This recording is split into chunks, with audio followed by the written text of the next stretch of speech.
Vamos a meternos a otro tema, porque es importante. Si bien es cierto, no se ha reportado ningún caso real de coronavirus en el país, el impacto que se ha tenido en China hace que miremos el desabastecimiento de fármacos que ingresaban evidentemente por embarcaciones a nuestro país. ¿Qué es lo que va a ocurrir? Estamos en sistema de emergencia, debería ser esta una alerta.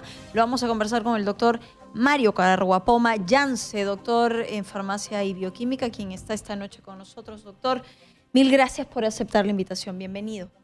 Muchas gracias, Claudia. Efectivamente, estamos en un problema de emergencia con respecto al abastecimiento de medicamentos. Y el organismo competente viene a ser Senares, ¿no?, que ya hizo la programación el año pasado por un monto de 676 millones de soles para la adquisición de 522 productos farmacéuticos, y entre ellos no había contemplado lo que se venía en diciembre del año pasado, ¿no?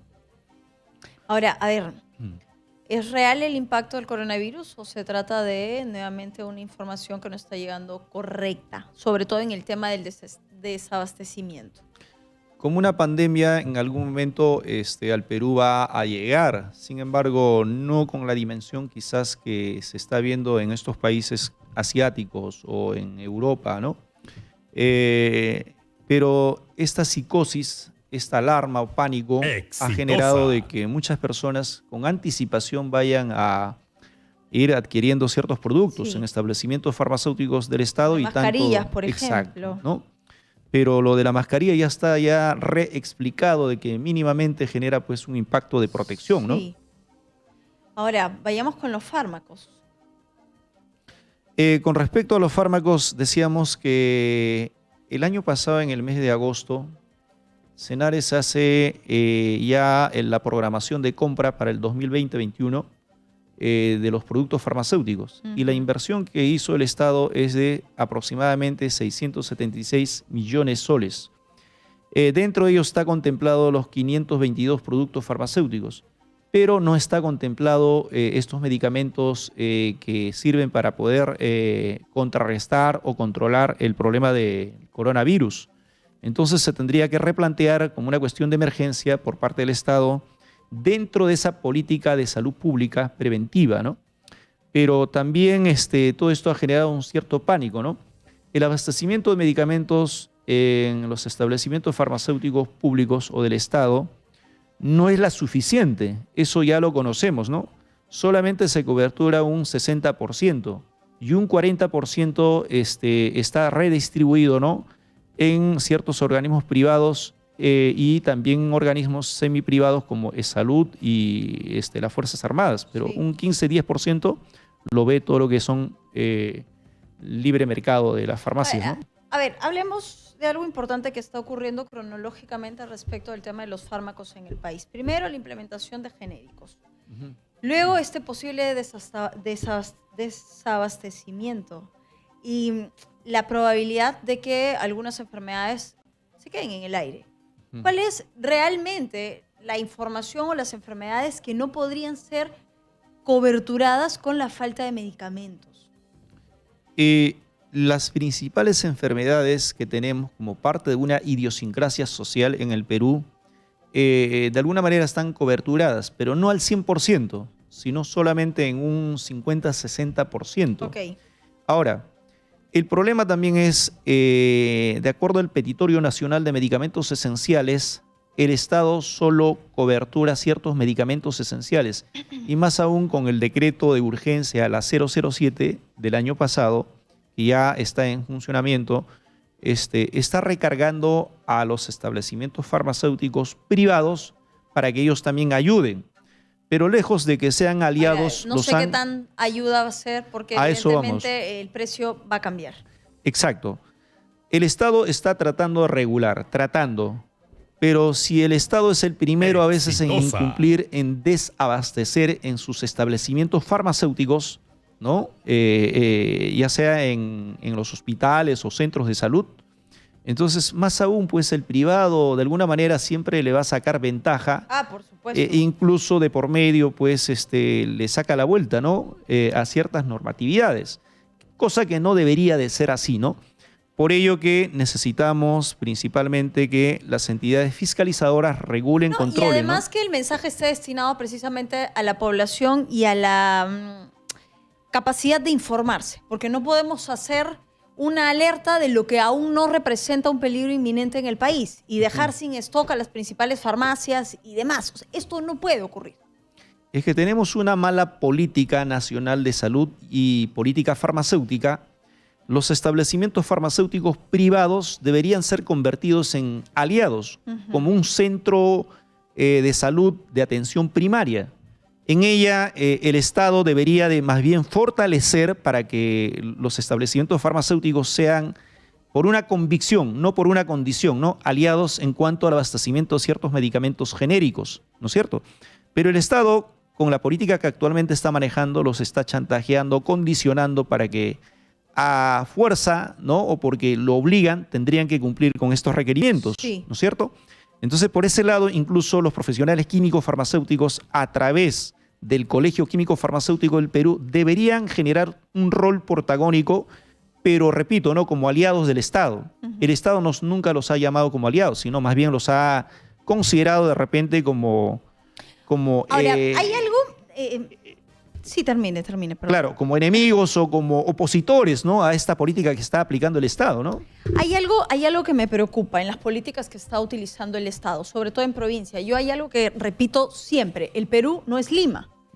Y hoy, con nuestro corresponsal de Cusco, pudimos corroborar que se están tercerizando los servicios. Exacto. Hoy hablamos de cáncer. Muchos pacientes de cáncer no podían ser atendidos por la falta de pago de los trabajadores. O sea, quien tenía agendada una quimioterapia, una radioterapia, no lo pudo hacer simplemente.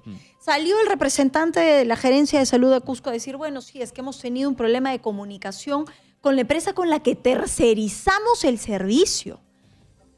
No puede ser que una enfermedad que cobra la vida de muchas personas en este país no tenga un centro especializado que pueda tratar el tema. Si esto pasa en Cusco, que es una ciudad medianamente grande, con una población importante, no imagino cómo puede ser la ciudad más pequeña. Entonces, si tercerizamos, quiere decir que tenemos la capacidad de pagarle gusto a la empresa que quiere contratar, con la que el Estado quiere contratar. No. ¿Dónde estamos? Claudia, ahí hay una realidad también que a través de los gobiernos regionales, ¿no? Porque por este proceso de descentralización, el Estado, el gobierno central ha dado la responsabilidad a los gobiernos regionales. Sin embargo, algunos gobiernos regionales asumen una responsabilidad frente a la política pública de salud regional. Pero de por medio existe también un problema de corrupción, un problema de sacarle ventaja a todos estos procesos. ¿Para qué? Para que puedan beneficiarse, como tú dices, a través de la empresa privada. Incluso hay una serie de delitos de corrupción o delitos de contra la administración pública ocurren, ¿no? Entonces, yo creo que a pesar de que estamos ya en una situación crítica, encima tercerizar, o sea, quiere decir que el Estado, a través de su dependencia, no tiene la capacidad. No, un país pobre, mediana, de verdad, y estoy siendo bastante generosa, medianamente pobre en salud, ¿se da el lujo de tercerizar servicios? ¿Dónde estamos? Hay que cuidar la plata y hay que saber distribuirla, pero esto pasa por la poca capacidad de gestión que tienen cada una de las gerencias de salud en los diversos puntos del país. Y lo otro también podríamos decir, Claudia, que de por medio adrede, ¿no? ¿Por qué? Porque de por medio hay también ciertos intereses, ¿no? Sí. De un 10, 15% o 20%. Porque ahí siempre digamos las cosas tal como son, claro, ¿no? porque ahí siempre está el que se lleva algo al bolsillo, ¿no? El que termina arañando algo. Ese es el negocio redondo, ¿no? Mientras que el Estado permita o sea flexible o endeble en esta situación, yo creo que siempre van a sacar ventaja ciertas personas que no están en función al servicio de la población, ¿no? Bajo un valor de humanismo, sino... Sí, fatalmente esto es un cambio que va a ser progresivamente lento, que tiene una proyección a un súper largo plazo. Entonces, reforcemos el tema de cada uno de los usuarios, de cada una de las personas que están afiliadas al sistema de salud, que en este momento debemos de contribuir primero a mantener la calma. Segundo, a tener bien mapeados los lugares donde podemos estoquearnos de medicamentos. Y tercero es que, vamos, levantar la voz de alerta frente a lo que podría ser una puerta abierta a graves abusos. Esto quiere decir que medianamente en una situación de alarma hayan quienes quieran aumentar el precio de los medicamentos y que se empiece a hacer un monopolio innecesario. Tenemos llamada, doctor. Vamos a escuchar y luego seguimos comentando. Aló, buenas noches. Señorita Claudia, una vez más, atentamente escuchando el comentario, y muy bien todo, pero no pueden acaparar, no pueden ser tan abusivos, encima que nos siguen robando. Imagínense con esta gran alarma. No hay que ser, como se dice, mezquinos. Lo que nos interesa a nosotros es, bueno, vamos a cuidarlos, vamos a protegerlos, pero no alarmemos tanto con esto del coronavirus.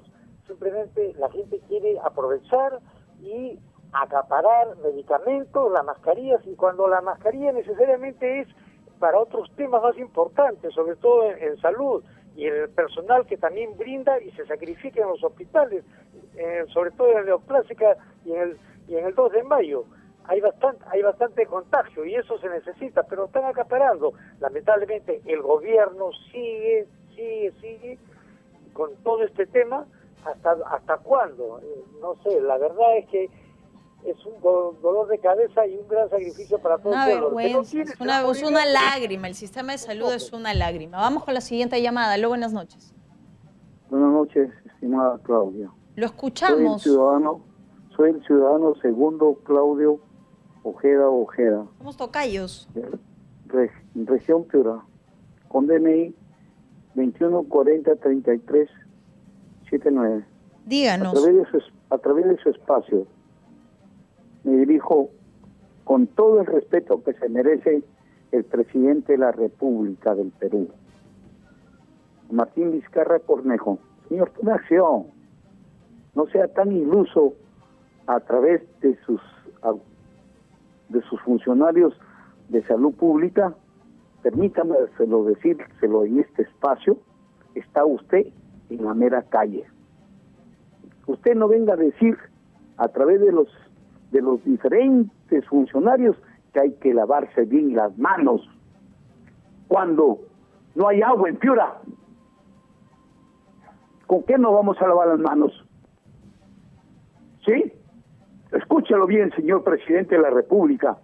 No hay agua en Piura. ¿Y usted cree que somos nosotros, nos chupamos los dedos para aceptar toda esta payasada que están haciendo? ¿Usted cree que nosotros vamos a aceptar que usted designe 3.700.000 soles para esta supuestamente pandemia pronunciada y promulgada por la OMS? Señor, baje al llano, venga a Talara para demostrarle que tenemos mucha capacidad para conducir los destinos del Perú. Señor, ¿desde cuándo no tienen agua? Señora Claudia, aquí yo te lo puedo demostrar con evidencia. ¿Desde cuándo no tienen agua? Hay sectores en Piura que no tienen agua hace 3 semanas. Y Talara, sobre todas las cosas, más de 30 años que carece de agua, estimada Claudia. Sí. A ver, y eso es importante decirlo, nos preocupamos por un virus que no existe en el país cuando hay dengue. Y no hay agua en Piura, no hay agua en Talara hace 3 semanas. Talara podría convertirse en el principal foco infeccioso para cualquiera de estas epidemias. No estamos listos ni para el dengue. No estamos listos para cubrir una diarrea, alguna enfermedad que puede originar esto. Porque si no hay agua, no hay un correcto aseo. Si no hay aseo, se está comiendo mal. Entonces, de verdad, país pobre que destina plata, que suelta plata en algo en lo que no deberíamos de soltarla tan fácil, es un privilegio de un pobre, de verdad. Y hay que pensarlo, y ese es el fastidio de cada una de las personas que nos llaman. Y tiene total y entera razón este oyente de Talara. Nosotros recibimos la denuncia, y me atrevo a decir, son 20 días. Que la gente denuncia que en muchos sectores, en Piura no hay agua. ¿Y se imagina con este calor? ¿Lo que es estar sin agua? Terrible. ¿Hay más llamadas? Vamos. Aló, buenas noches. Aló, buenas noches, señorita Claudia. Buenas noches. Un gusto. Mire, estamos hablando de la salud. Pero ¿qué salud se va a tener cuando en realidad las farmacéuticas, el gran imperio de la industria farmacéutica, que es extranjera, ya, que es de los Estados Unidos, de Canadá, de Inglaterra, de esos países industrializados, de la cual somos dependientes, pero ¿de qué? De drogas. A todos nos tienen drogados. Es una sociedad planetaria de drogas, de drogados. En realidad, ahí no nadie se cura. En realidad lo que no hace tiempo debería alguien promover, ¿no?, la medicina natural, ya que un ministerio de medicina natural, porque nadie se va a curar con la medicina tóxica, química, con las drogas. Es la propuesta del doctor que está esta noche con nosotros. Lo hablábamos en un programa anterior hace unos días. El Perú, de verdad, debemos sentirnos bendecidos de tener una situación geográfica que permita tener recursos naturales que puedan, es más, donde se debe implementar un laboratorio donde se apueste por las plantas medicinales que tenemos. Pero no, pues estamos esperando que China lo haga con una planta que ha crecido acá y encuentre la fórmula para el coronavirus. Así somos, así estamos, doctor. Yo creo que cada una de las opiniones de nuestros oyentes coincide no solo en que el sistema es deficiente, no solo que hay mucha negligencia, no solo que no se presupuesta bien, sino que somos de verdad, como dice el dicho, ¿no?, un mendigo sentado en un banco de oro y no nos hemos dado cuenta. El problema es que el Estado tiene que generar una política. Dentro de esa política o decisiones que tiene que tomar a través del organismo rector, que es el Ministerio de Salud, asumir el verdadero rol protagónico con los especialistas. Cada profesional juega un rol, los médicos juegan un rol importante, las enfermeras y el químico farmacéutico. El químico farmacéutico es el profesional experto del medicamento que tiene que participar en este proceso, en esta cadena. Sin embargo, a veces son los menos considerados en ciertos sectores. ¿Para qué? Para que puedan participar en el proceso de abastecimiento no solamente de medicamentos sintéticos de la industria farmacéutica, sino también de medicamentos que podemos elaborar a través de las fórmulas magistrales. Las fórmulas magistrales en una dependencia farmacéutica se podría preparar. Por ejemplo, quien habla podría preparar diversos productos a partir del derivado de cannabis, de la marihuana, sí, o a partir del derivado de la quina. La quina, que es el árbol que incluso aparece en nuestro escudo, en el símbolo nacional. ¿Por qué? Porque representa el reino vegetal, y este reino vegetal en el Perú llegamos más o menos a 50.000 especies de plantas. Toda Europa tiene 12.000 especies de plantas. Estados Unidos tiene 16.500 especies de plantas y el Perú tiene 50.000 especies de plantas. El triple. Exactamente. Pero a pesar de los recursos pequeños o modestos que tenemos en las universidades, como la Universidad Nacional Mayor de San Marcos, realizamos trabajos de investigación. O la agraria misma. Exactamente, ¿no? Entonces, en San Marcos, uno de los trabajos de una plantita que hace años hemos sacado es lo de la muña, para el problema de la gastritis. Pero no solamente la muña, sino tenemos, repito, los 50.000 especies de plantas medicinales que podríamos nosotros hacer trabajo de investigación y a partir de estos extractos formular productos fitoterapéuticos o fitogalénicos. Lamentablemente, el Estado poca importancia le da. De repente que ciertos gestores de salud no lo ven un rédito económico personal, pero tiene un rédito de salud importantísimo. Eso me decía, por ejemplo, la directora del programa de Medicina Complementaria y Alternativa de Salud, que en salud se estaba llevando a cabo la medicina alternativa y complementaria, pero el Estado quiere quitarle, ¿para qué? Para sustituir con tratamientos convencionales, con tratamientos sintéticos. ¿Por qué? ¿Cuál es el objetivo? ¿Cuál es la razón o de repente que sé el interés? ¿De por medio no genera réditos económicos para estas personas?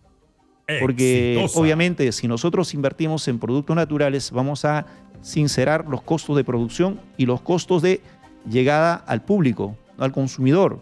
Sí podríamos hacerlo en el Perú, ¿no? Y se acaba el monopolio. Ese es el temor. Doctor, me quedo corta en tiempo. Tengo que irme volando a la pausa. Le agradezco por haber estado esta noche con nosotros. A ti, Claudia. Muchas gracias.